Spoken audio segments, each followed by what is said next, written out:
So where I'm at with this is, yeah, I definitely think that that's what I just think it's not a hoax. Like you said, I think I was laughing while Mac was talking because it hit me with the joke. Before Mac, when we talked about the midweek meeting, Mac wanted to bring the mystery solve puzzle. Oh, the cicada 3301. It just didn't go long enough to find out. He wanted to bring the mystery puzzle box. You brought the mystery news network.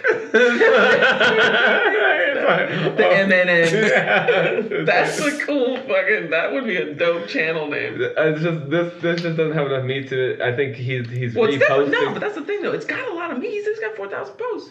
I mean, but no. And he talks about everything. Okay, there's a difference between having meat and substance. Okay, there's no substance to these posts. A lot of them are just random questions of rambling. Like probably 60% of the posts that I've looked at is just rambling questions with actually no link or breadcrumb or anything. It's not like Enigma where he's like deep throat, think about it or nothing. It's just like shit that I ask myself while I'm taking a shit. Why did Soros transfer his bulk public funds to an MP?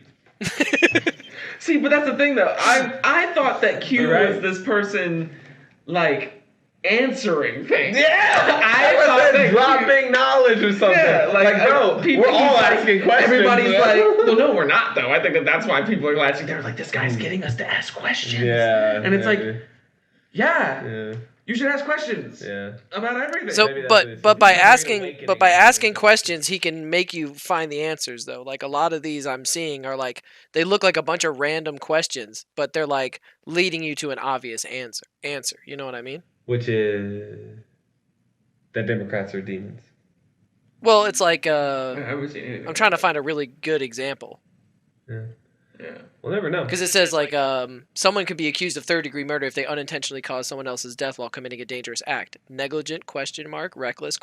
Who benefits the most? Why only Democratic governors? How do you reasonably explain what occurred? He's talking about safe to push for COVID-19 positive elderly patients to get back into nursing homes, and it's saying like that only certain Democratic governors were pushing for that. I see. He dropped a little bit of nuggets here and there. Like, why is MS-13 a priority? Nobody got this. Could people pay such gangs to kill opponents, and why? How to insulate against exposure? Yeah, he's like you said, it's like this guy who's trying to. It's kind of like those other guys. Like I told you, dude. If you watch I forget what exactly the documentary is. Name here, or here. The name's here. But it's like the people that kill cats or whatever. They're like this. It's just called "Don't Fuck with Cats." Okay, that's what it is. Don't fuck with cats. That's what it's called. Don't fuck with cats. They talk like this. Like you said, they hypothesize in real time and in the boards and the chats and stuff. And then other people come back and answer these questions in response. There are channels on YouTube of people that analyze and try to explain every single Q post that are like mega popular. I've never gone and looked at them. I just saw recently that I was looking through a conspiracy podcast I like, and they did an interview with one of the guys. So I was saying we should just watch one. It always seems like he's being interrogative towards Q, but then they always are towards the president, but then they always call it a pro-Trump conspiracy. It's really weird. But I guess just because, like I said, it's against his enemies.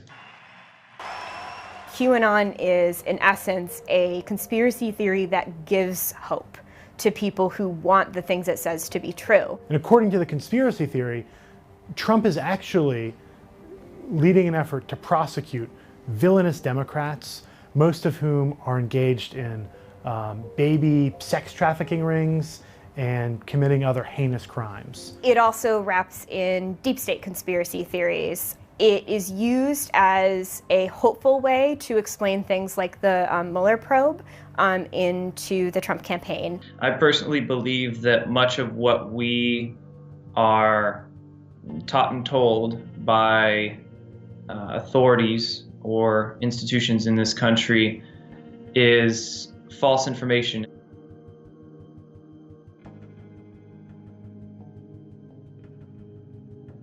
It looks to be a public intelligence dissemination program whereby they're utilizing anonymous online posting boards such as 4chan and 8chan as a back channel to give the public information to help guide them, to help show the way, and let them know what's really going on and what's going on behind the scenes. Although Trump hasn't given any indication that he is aware of QAnon or believes it, he is the person who, I guess, inadvertently started it. He made a cryptic statement to reporters in early October where he talked about the coming storm, a statement that he then refused to explain.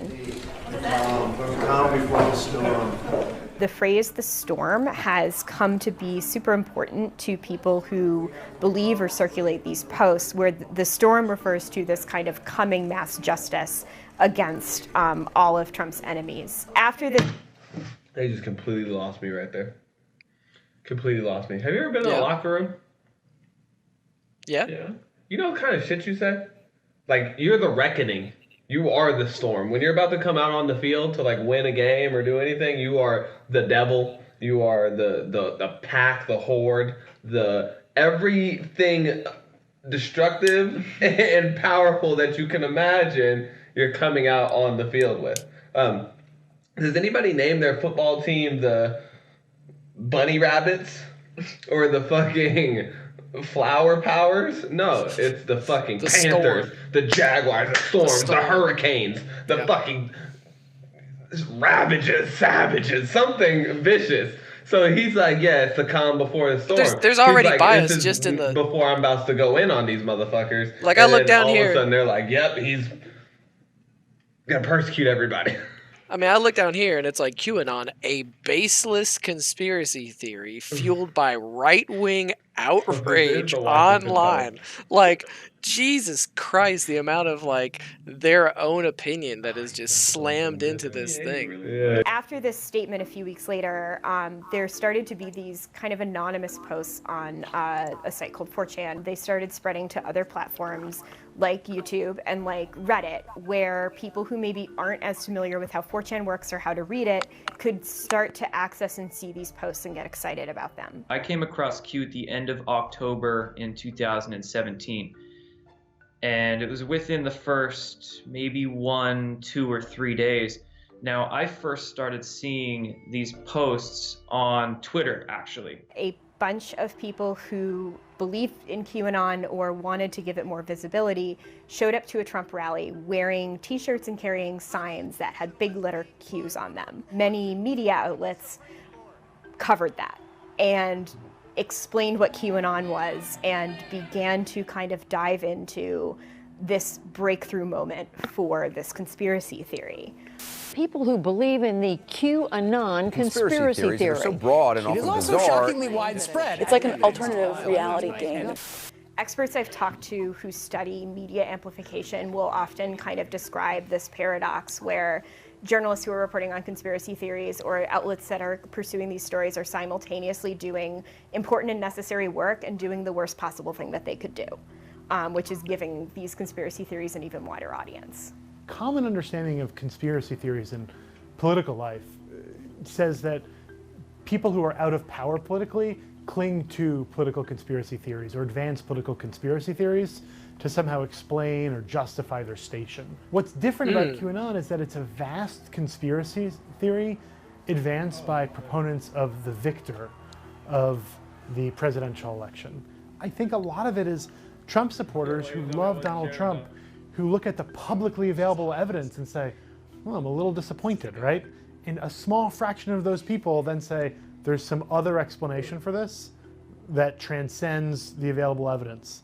The vast majority of Americans, including the vast majority of Republicans, including the vast majority of Trump supporters, do not believe in or subscribe to the QAnon conspiracy theory. That being said, the internet has made exposure to QAnon pretty easy to come by. First, you don't know how many people who are circulating QAnon really believe it, right? So there are a couple of reasons why you might circulate a conspiracy theory. One is because you believe it to be true and you want to awaken the masses to the truth of that theory. Another reason you might spread it is you like to cause chaos. The other thing is that it's really easy to look big on the internet without being big. You know, There are other it doesn't explanations. take a lot of people to Well, the funny get thing something about this is trending. that they're Could be trying to entertain my friends. Yeah, the whole scope of this last 2 minutes of this video has basically been trying to prove to the watcher that it's actually, like, nobody actually believes in it, not even really Republicans and Trump people, and, you know, you don't really know, like, I mean, how many people that share it Yeah, really don't believe in it. worry Yeah, about it's it. not a big Nobody deal. really believes Well, Democrats are eating babies. Like, again, I said, this is the Washington Post here, and we know, like, it's a baseless conspiracy theory. I mean, they were already trying to debunk it, you know, like, they don't want it to be true because they don't want any help for Trump either. So, Facts. it's interesting. It's interesting.